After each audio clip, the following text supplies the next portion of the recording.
오늘 보실 말씀은 마가복음 2장 1절에서 12절까지입니다. 마가복음 2장 1절에서 12절까지 말씀을 저랑 한 절씩 같이 교독을 하시겠습니다. 수일 후에 예수께서 다시 가버나움에 들어가시니 집에 계시다는 소문이 들린지라 많은 사람이 모여서 문 앞까지도 들어설 자리가 없게 되었는데 예수께서 그들에게 도를 말씀하시더니 사람들이 한 중풍병자를 네 사람에게 메어가지고 예수께 올세 무리들 가운데 때문에 예수께 데려갈 수 없으므로 그 계신 곳의 지붕을 뜯어 구멍을 내고 중풍병자가 누운 상을 달아내리니 예수께서 그들의 믿음을 보시고 중풍병자에게 이르시되 작은 자야 내 죄 사함을 받았느니라 하시니 어떤 서기관들이 거기 앉아서 마음에 생각하기를 이 사람이 어찌 이렇게 말하는가 신성 모독이로다 오직 하나님 한 분 외에는 누가 능히 죄를 사하겠느냐 그들이 속으로 이렇게 생각하는 줄을 예수께서 곧 중심에 아시고 이르시되 어찌하여 이것을 마음에 생각하느냐 중풍병자에게 내 죄 사함을 받았느니라 하는 말과 일어나 내 상을 가지고 걸어가라 하는 말 중에 어느 것이 쉽겠느냐 그러나 인자가 땅에서 죄를 사하는 권세가 있는 줄을 너희로 알게 하려 하노라 하시고 중풍병자에게 말씀하시되 내가 내게 이르노니 일어나 내 상을 가지고 집으로 가라 하시니 그가 일어나 곧 상을 가지고 모든 사람 앞에서 나가거늘 그들이 다 놀라 하나님께 영광을 돌리며 이르되 우리가 이런 일을 도무지 보지 못하였다 하더라. 아멘. 오늘 이 말씀을 가지고 예수님이 굳이 논쟁을 택하신 이유라는 제목으로 함께 말씀을 나누겠습니다. 오늘 저희들이 읽은 마가복음 2장 1절부터 이제 3장 6절까지 보면 5가지의 얘기가 나오는 것을 볼 수가 있습니다. 성경을 연구하는 이제 신학자들의 견해에 따르면 이 5개의 얘기는 순차적으로 일어났던 사건이 아니라고 얘기를 해요. 예수님의 공생 기간 동안에 이렇게 띄엄띄엄 일어났던 사건들인데 이제 마가복음을 기록을 하면서 특별한 목적을 가지고 이렇게 맨 앞쪽에다가 모아놓은 얘기라고 이렇게 설명을 합니다. 그래서 마가가 특별한 목적을 가지고 의도를 가지고 모아놓았기 때문에 5개의 얘기를 가만히 읽어보면 공통점이 있어요. 공통점은 뭐냐면 예수님과 당시 종교 지도자들인 서기관이나 바리새인 같은 사람들과 갈등이 일어나는 이 얘기들을 언급을 하고 있습니다.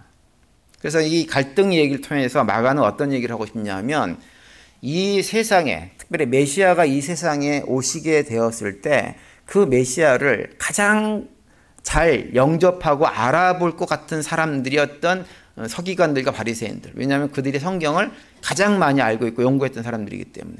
근데 그랬던 사람들인데 그런 사람들이 오히려 예수님을 가장 열심히 반대하는 사람들이었다라고 하는 것을 얘기를 해줍니다.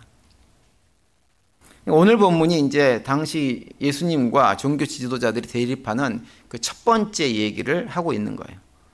오늘 얘기는 우리가 너무나 잘 아는 아주 유명한 얘기죠. 예수님께서 가버나움에 있는 어떤 집에 들어가셔가지고 말씀을 전하시고 병자들 고치시고 사역을 하고 계실 때 어떤 사람들이 자기 친구가 중풍병에 걸려가지고 거동을 못하니까 그 사람을 4사람이서 메고 와가지고 예수님께 고침을 받으려고 했어요. 그랬는데 집에 막상 와보니까 사람들이 너무 많아가지고 예수님에게 접근이 불가능한 거예요. 그래서 이 4사람이 기상천외한 방법을 생각해냅니다. 지붕으로 올라가가지고 지붕을 뜯어가지고 거기다 구멍을 내고 그 구멍으로 예수님에게 자기 친구를 내려보낸 거예요. 오늘 보면 3절과 4절에 그 내용이 나오죠. 이렇게 기록합니다. 사람들이 한 중풍병자를 4사람에게 메어가지고 예수께로 올세 무리를 인하여 예수께 데려갈 수 없으므로 그 계신 곳의 지붕을 뜯어 구멍을 내고 중풍병자의 누운 상을 달아내리니 라고 말씀을 하고 있습니다.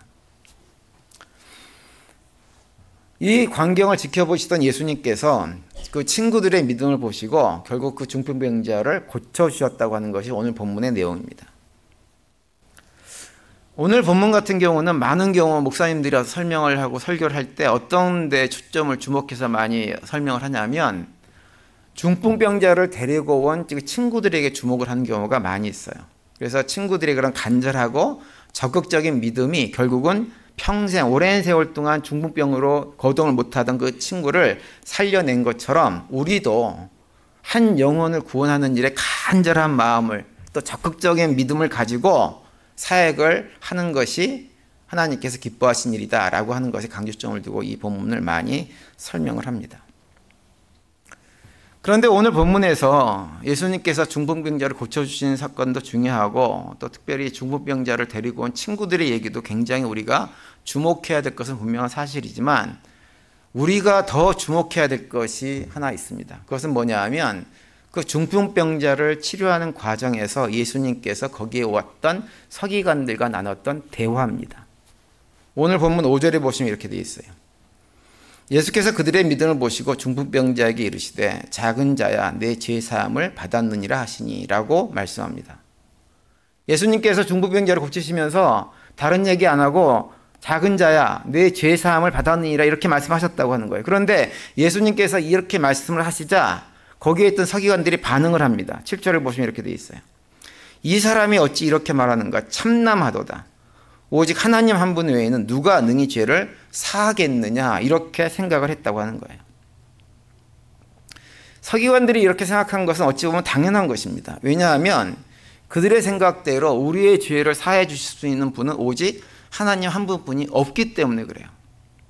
그렇기 때문에 예수님께서 중풍병자를 고쳐주시면서 그냥 그 사람에게 질병아 물러가라 이제 자리 털고 일어나라 이렇게 하신 것이 아니라 죄사함을 선포했다고 하는 것은 무엇이냐면 예수님 스스로가 하나님 자리에 앉는 신성모독의 죄를 짓는 것이라고 서기관들은 얼마든지 생각을 할 수 있었던 거예요. 당시 상황이 그랬어요. 그런데 서기관들이 이렇게 생각할 거라고 하는 것을 예수님께서 이미 다 알고 계셨어요. 그래서 예수님께서 그들의 생각에 대해서 반응을 하죠. 오늘 보면 8절 후반부부터 9절까지 이렇게 말씀합니다. 이르시되 어찌하여 이것을 마음에 의논하느냐. 중풍병자에게 내 죄사함을 받았느니라 하는 말과 일어나 내 상을 가지고 걸어가라 하는 말이 어느 것이 쉽겠느냐 이렇게 말씀을 합니다. 이 말씀이 약간 좀 이상합니다. 무슨 말씀인지 정확하게 알 수가 없는 말씀이에요. 여러분 죄사함을 받았느니라 라고 하는 말과 일어나서 내 상을 가지고 걸어가라 라고 하는 말과 어느 말이 쉬운 말인가요? 어느 말이 쉬운 말이에요? 이게 잘 이해가 안 되죠. 그래서 예수님께서 도대체 왜 이런 의도의 말씀을 하셨는지를 잘 알 수가 없습니다. 단순하게 내 죄상을 받았느니라고 하는 말이 내 상을 가지고 걸어가라 라고 하는 말보다 조금 짧기 때문에 예수님께서 그렇게 말씀하신 것은 결코 아닐 거예요. 그죠? 오늘 본문에 보시면 예수님께서 왜 그런 말씀을 하셨는지를 직접적으로 말씀을 하고 계세요. 10절에 보시면 이렇게 되어 있습니다. 그러나 인자가 땅에서 죄를 사하는 권세가 있는 줄을 너희로 알게 하려 하노라 하시고 중풍병자에게 말씀하시되 이렇게 말씀하고 있어요. 이 10절 말씀은 예수님께서 왜 중풍병자에게 일어나서 내 상을 가지고 걸어가라 집으로 돌아가라 라고 말씀하지 않고 내 죄의 상을 받았느니라 라고 하는 말씀을 먼저 하셨는지를 그 이유를 말씀하고 있는 거예요. 그 이유가 뭐냐면 사람들로 하여금 거기 모인 사람들로 하여금 예수님에게 죄를 사하는 권세가 있다고 하는 사실을 알려주기 위해서 일부러 그렇게 말씀을 하셨다고 하는 거죠. 다시 말하면 서기관과 같은 사람들이 참남하게 생각하고 신성모독이라고 생각을 하고 그렇게 생각한 것 때문에 나중에 예수님이 공격을 받고 심지어는 죽임을 당하게 되는 결과가 올 것을 뻔히 알면서도 예수님은 일부러 그렇게 말씀을 하셨다고 하는 거예요. 예수님 입장에서 중풍병자를 고쳐주시면서 현실적으로 하기 쉬운 말씀은 어떤 것이냐면 그냥 작은 사람아 소자야 내 상을 가지고 일어나서 이제 집으로 돌아가라 병 다 나았다 이렇게 말씀하시는 것이 사실은 훨씬 더 쉬운 일이에요. 왜냐하면 예수님께서 그렇게 말씀을 하시면 그 주변에 있던 사람들이 그냥 마음 편안하게 중풍병자가 과연 병 고침을 받을 수 있을까라고 하는 것을 바라보면서 구경만 하면 돼요. 그리고 병자가 일어나서 정말로 치료받고 걸어가면 옆에서 박수치고 환호하고 기뻐하면서 즐거워하면 그것으로 끝입니다. 그러면 예수님 입장에서는 괜히 사두개인들이나 서기관 같은 바리새인들에게 공격받고 할 일이 전혀 없는 거예요. 아무런 문제가 일어나지 않죠. 그런데 문제는 예수님이 생각에는 그런 상황 자체가 오히려 예수님 입장에서는 훨씬 더 보다 더 근본적인 문제를 야기시킨다고 생각을 하신 거예요. 뭐냐 하면 바로 예수님의 사역 자체가 사람들에게 왜곡되게 비추어지는 것입니다. 왜냐하면 예수님이 이 땅에 오셔가지고 그냥 사람들이 듣기 좋은 얘기를 하고 보기 좋은 일을 하기 위해서 이 땅에 오신 것이 결코 아니기 때문에 그래요. 예수님은 눈에 보이는 질병의 문제보다 더 근본적인 문제인 죄의 문제를 해결하기 위해서 이 땅에 오신 메시아이시면서 동시에 하나님이세요. 그것이 예수님의 자기 정체성이에요.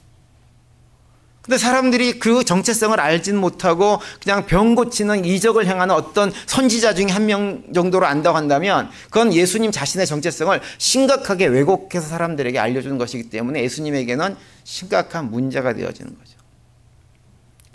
구약 성경에 보면 예수님께서 어떤 분이신가라고 하는 것을 우리에게 말씀을 통해서 예언해 주고 계세요. 다니엘서 7장 13절과 14절 보시면 이렇게 되어 있죠. 내가 또 밤 이상 중에 보았는데 인자 같은 이가 하늘 구름을 타고 와서 옛적부터 항상 계신 자에게 나와 그 앞에 인도되매 그에게 권세와 영광과 나라를 주고 모든 백성과 나라들과 각 방언하는 자로 그를 섬기게 하였으니 그 권세는 영원한 권세라 이렇게 말씀을 합니다. 이 구약 성경은 반복해가지고 예수 그리스도를 예언하면서 그분이 어떤 분이시냐 메시아이시고 그 메시아가 반드시 와서 자기 백성을 구원할 것이라고 하는 것을 선포합니다. 근데 그 메시아가 어떤 모습으로 이 세상에 오냐 하면 인자, 사람의 모습을 가지고 오신다고 하는 거예요. 그러면서 강조하는 것 또 한 가지 강조하는 것이 뭐냐 하면 그 인자가 비록 사람의 모습은 하고 있지만 그는 어떤 존재냐 영원한 권세를 가진 인자다 이렇게 말씀해요. 영원한 권세를 가지신 분 누구뿐이 없어요. 하나님뿐이 안 계세요. 그 얘기는 뭐냐 하면 그 인자가 영원한 권세를 가졌다고 하는 것은 그 사람의 모습으로 오시는 그분이 누구다? 하나님이다라고 하는 것을 선포하고 있는 거예요.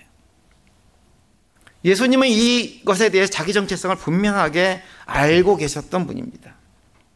그래서 오늘 본문을 통해 가지고 예수님께서 바로 그 다니엘서에서 예언하고 있는 그 인자가 바로 자기임을 말씀하고 있는 거예요. 권세와 영광을 가지고 영원한 권세를 가지고 이 땅에 오셔가지고 죄를 사하는 권세를 가지고 죄를 사하는 일을 행하시는 하나님, 그분이 바로 자기 자신임을 선포하시는 거예요. 그리고 그렇게 오셔가지고 이 땅에 오셔서 죄의 문제를 해결할 뿐만 아니라 그 죄로 인해서 만들어진 여러 가지 문제들, 고통들, 삶의 괴로움들, 얽매여 살아가는 노예처럼 살아가는 그 모든 문제들로부터 우리를 해방시켜 주기 위해서 오신 분이라고 하는 것이 성경에서 우리에게 가르쳐 주시는 말씀이에요. 대표적으로 이사야서 61장 1절과 3절 보시면 이렇게 말씀하고 있죠. 주 여호와의 신이 내게 임하셨으니 이는 여호와께서 내게 기름을 부으사 가난한 자에게 아름다운 소식을 전하게 하려 하심이라. 나를 보내사 마음이 상한 자를 고치며 포로된 자에게 자유를 갇힌 자에게 노임을 전파하며 라고 말씀을 하고 있어요. 이 이사야서의 말씀은 메시아가 이 세상에 오시면 그분이 세상의 각종 죄악과 질병과 사고로 인해서 고통 가운데 살아가는 많은 사람들의 삶을 회복시켜 줄 것이라고 선포하고 있는 거예요. 그리고 실제로 영원한 권세를 가지신 하나님이신 예수님이 이 땅에 오셔가지고 마가복음은 무엇을 얘기해 주냐면 그런 모든 질병과 죄악에 얽매여 살아가는 사람들의 삶을 회복시키고 그들의 죄의 문제를 해결해 주셨다라고 이런 에피소드를 통해 가지고 우리에게 선포하고 있는 것입니다. 예수님 자신이 죄와 사망의 죄를 사하는 권세를 가지신 메시아이시면서 동시에 하나님이라는 사실은 진리이고 사실입니다. 거기에 대해서 사람들이 동의를 하든지 동의하지 않든지 하는 것은 별로 중요한 문제가 아니에요. 사람들이 동의를 안 한다고 해서 예수님께서 하나님이라는 사실이 사라지는 게 아니에요. 사람들이 동의해 준다고 해서 되어지는 것도 아니에요. 그냥 예수님은 자기 자신이 하나님이라는 사실을 너무나도 잘 알고 있고 그것이 진리예요. 예수님은 그 진리를 알려주시기 위해서 사람들과 논쟁거리가 되어줄 수 있고 그걸 통해 가지고 자신에게 어떤 해가 올 수 있는 인간적인 해가 올 수 있는 그런 다 아시면서도 그 중풍병자에게 담대하게 선포합니다. 작은 자야 내 죄 사함을 받았느니라. 하나님이 내가 너의 죄를 사하노라 이렇게 말씀하신 거예요.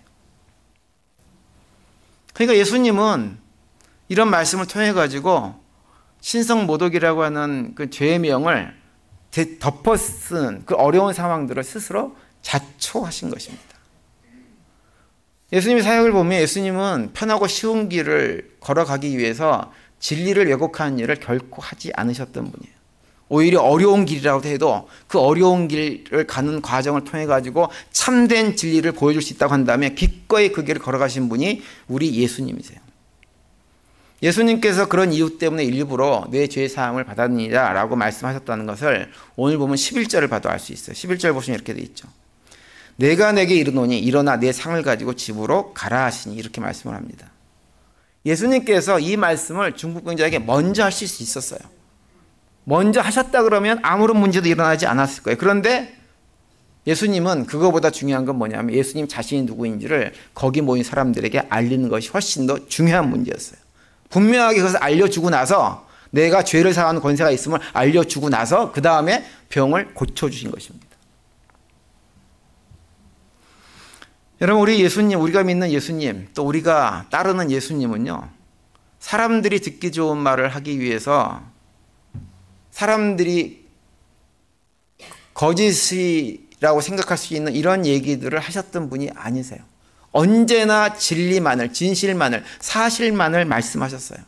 그것이 우리가 따른 예수님이에요. 그 얘기는 뭐냐 하면 예수님이 그렇게 사람들이 듣기 좋은 소리가 아닌 듣기 싫어해도 진리를 추구하고 진리를 말씀하시고 진리대로 행하셨다고 하는 것은 우리도 예수님의 제자로서 그러한 삶을 살아가야 된다고 하는 것을 말씀하고 있는 거예요. 우리가 예수 그리스도의 제자가 된다고 하는 것은 그 예수님의 모습을 닮아가는 것입니다. 당장 편하고 싶다고 해가지고 또는 이런저런 작은 이득을 좀 얻어보겠다고 거짓말하고 진리를 왜곡하고 사실이 아닌 것을 그것이 거짓이다라고 말하기를 두려워하고 하는 삶이 아니라 사실이 아닌 것은 사실이 아니라고 말하고 진리는 진리대로 붙잡고 살아가는 것, 그것이 믿음의 성도들이 예수님의 제자로 이 땅에서 살아가는 삶의 방식입니다. 그래서 성경은 우리에게 하나님의 백성들이 우리들이 어떠한 삶을 살아가야 될지에 대해서 계속해서 그 말씀을 해주고 있어요. 에베소 4장 24절과 25절 보시면 이렇게 말씀합니다. 하나님을 따라 의와 진리의 거룩함으로 지으심을 받은 새 사람을 입으라. 그런즉 거짓을 버리고 각각 그 이웃과 더불어 참된 것을 말하라. 이는 우리가 서로 지체가 됨이니라. 이렇게 말씀을 합니다. 거짓을 버리고 참된 것, 진실된 것, 사실에 기초한 말과 행동을 하라고 하는 거예요. 근데 여기서 우리가 한 가지 오해하지 말아야 될 것은 뭐냐면요, 우리는 많은 경우에 자기 자신이 생각하는 것은 다 진리라고 생각하는 경향이 좀 있습니다. 내가 말하는 것은 사실이라고 생각하는 경향이 있어요. 어디서 소문으로 들었음에도 불구하고 그 소문으로 들은 것을 내 판단에 맞다고 생각하면 그것이 사실이고 진리라고 생각을 해가지고 그냥 주장하고 고집합니다. 그러면서 늘 자기는 옳은 말, 틀린 말 하지 않고 바른 말만 한다라고 계속해서 얘기를 해요. 그게 아니에요. 내가 아무리 옳다고 생각하는 것이 있다고 하더라도 그것이 진짜 사실에 입각한 것인지를 구체적으로 살피고 그 다음에 얘기하는 삶을 살아가는 것이 무엇이냐면 우리가 예수님의 제자로 삶을 예수님을 따라 살아가는 거예요. 예수님은 본질 자체가 죄가 없는 분이고 진실된 분이기 때문에 모든 말과 행동이 자연스럽게 진리 가운데 진실 가운데 선포되어지는 것이지만 우리는 그런 존재가 아니에요. 여러 가지 연약함이 있고 타락한 본성을 가지고 있기 때문에 우리는 늘 왜곡된 생각과 왜곡된 삶을 살 수밖에 없어요. 그렇기 때문에 노력해야 됩니다. 내 말과 행동들이 진리 가운데 진실 가운데 행하고 말하고 살아가고 있는가. 우리가 그렇게 살아가는 이유에 대해 살아가야 하는 이유에 대해서 성경은 또 이렇게 우리에게 말씀을 하고 있어요. 신명기 32장 4절에 보시면 그는 반석이시니 그가 하신 일이 완전하고 그의 모든 길이 정의롭고 진실하고 거짓이 없으신 하나님이시니 공의로우시고 바르시도다. 이렇게 말씀합니다. 하나님께서 이런 분이라고 하는 거예요. 정의롭고 진실되고 거짓이 없으신 하나님, 그분을 우리가 누구라고 부르냐면 우리의 아버지라고 부른단 말이에요. 그분을 우리가 아버지로 부른다고 한다면 또 그분은 우리가 예수 그리스도라고 선포하고 그 예수님의 제자로 우리가 살아간다고 한다면 우리는 당연하게 예수님의 제자다운 모습으로 아버지의 자녀다운 모습으로 삶을 살아가야 하는 것입니다. 오늘 우리는 예배 후에 임시공동회를 통해 가지고 장로님 2분을 피택하려고 합니다. 장로님들은 교회를 행정적으로 이끌어가는 당회에 속한 직분을 가진 분들이긴 하지만 사실은 그 직분 전에 예수 그리스도 성품을 따라서 교회를 돌보고 성도들에게 믿음의 본을 보이면서 신앙의 어떤 기준점이 되어주는 분들이 누구냐면 장로님들이세요. 그렇기 때문에 장로가 갖춰야 될 가장 중요한 자질은 무엇이냐면 바로 이 진실되고 진리 가운데 살아갔던 예수님의 삶의 모습, 성품입니다. 이 세상에서 어떤 성공을 이루었냐라고 하는 것이 기준이 아니라 진리 앞에서 흔들리지 않는 정직함을 가지고 사람보다는 하나님을 늘 두려워하는 경외심을 가지고 편한 길보다는 옳은 길을 택할 수 있는 용기와 신앙의 어떤 분별력을 가지신 분들이 장로님이 되어야 돼요. 물론 우리 가운데 그러한 자질을 완벽하게 가진 사람은 단 한 사람도 존재하지 않습니다. 왜냐하면 우리는 예수님처럼 완벽한 존재가 아니기 때문에 그래요. 다만 장로로 피택이 되고 나면 그리고 안수를 받게 되어지면 그러한 자질을 갖추기 위해서 본인 스스로 우리는 노력해야 됩니다. 그리고 또 선출을 하는 우리 성도님들도 완벽하게 준비된 분을 선택할 수는 없는 일이에요. 우린 다 연약하기 때문에. 하지만 예수님을 닮아가는 일에 최선을 다해서 정직하고 믿음과 용기를 가지고 있는 분을 잘 분별해가지고 기도하면서 그런 분들을 세우기 위해서 노력을 하면서 공동회에 참석을 해야 되는 것입니다. 그래서 공동회에서 투표를 하는 일은 단지 어떤 형식적인 투표나 인간적인 호불호를 선택해서 하는 것이 결코 아닙니다. 우리는 단순하게 투표를 하는 것이 아니에요. 투표를 하는 것이 아니라 철저하게 하나님 앞에서 분별하고 하나님의 뜻에 순종하는 자리가 어디냐? 공동회에서 교회 임직자를 세우는 일입니다. 왜냐하면 교회 공동체 안에서 일꾼을 세우는 일은 하나님께서 그 공동체 안에서 주권적으로 일하시는 거룩한 일이기 때문에 그것은 하나님 앞에서 모든 것들이 행해져야 하는 것입니다. 우리는 종종 보기 좋은 사람, 또 말을 잘하는 사람, 또는 나와 친분이 있다거나 나와 인적 관계에 있는 사람들을 뽑으려고 하는 그런 마음이 쏠릴 때가 굉장히 많이 있어요. 그런데 예수님도 사람들 보기에 좋은 말을 하려고 했던 것이 아니라 진리의 길을 택하셨듯이 우리도 예수님의 제자로서 동일한 선택을 해야만 합니다. 편한 일, 쉬운 일보다는 바른 길을 선택하고 인간적인 어떤 인기보다 진실함을 선택하고 우리의 감정보다는 하나님 말씀 위에 서가지고 선택을 하는 것, 그것이 우리들이 해야 될 일이에요. 그렇기 때문에 성도님들이 이번 임시공동회를 통해 가지고 장로 선출을 위한 표를 행하실 때 그 표는 자기 자신의 어떤 개인적인 어떤 기준이나 관계, 기대에 따라 표를 던지시는 것이 아니라 정말로 하나님께서 우리 교회를 위해서 꼭 필요하다고 생각하시는 그런 분, 하나님께서 기뻐하실 만한 분, 이런 분을 세우기 위한 믿음의 결단 가운데 한 표를 행사해 주시기를 간절히 바랍니다. 그래서 그런 모든 과정을 통해 가지고 장로를 선출하는 과정이 우리 교회를 보다 더 하나님의 뜻에 따라서 건강한 교회로 세워지는 복된 기회가 될 수 있게 되기를 바라고요. 그 가운데 성도님들도 보다 즐겁고 행복하게 신앙생활할 수 있는 공동체를 세워지는 일에 우리 모두가 함께 힘을 쏟는 그런 복된 기회가 될 수 있게 되기를 간절히 바랍니다. 그런 한 주간도 또 삶의 자리에서 예수 그리스도의 제자로 하나님 아버지의 자녀들로 예수님의 모습을 닮아서 진리 가운데 진실 가운데 믿음으로 삶을 살아갈 수 있는 우리 모두가 될 수 있게 되기를 간절히 바랍니다. 그 가운데 주님께 주시는 참된 평강을 이번 한 주간도 누리며 살아가는 우리 모두가 될 수 있게 되기를 간절히 축원을 드립니다.